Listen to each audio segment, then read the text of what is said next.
The Resource Center contains a number of tools. It contains a user guide on the Inflation Reduction Act, as well as the infrastructure law, or IIJA.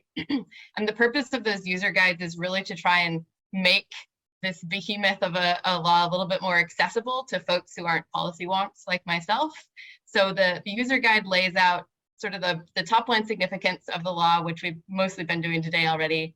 It lays out in plain speak, or as plain a speak as we can get to, what's in it, how you can use it. And then it provides some basics, the user guide does, for how it can be used by businesses and other entities that are eligible for this funding. So we break down some funding mechanisms that are in the bill, and provide hopefully easy to reference grids of key provisions in the climate and clean energy space and how we expect them to work.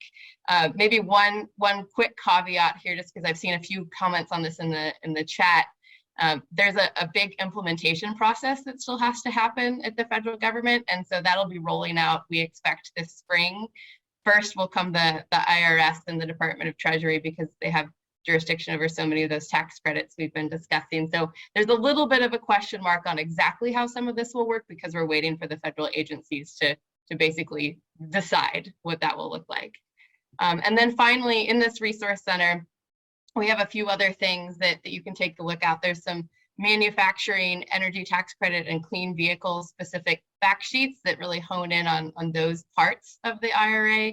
And then there's a few other links to helpful resources for both the IRA and the bipartisan infrastructure law.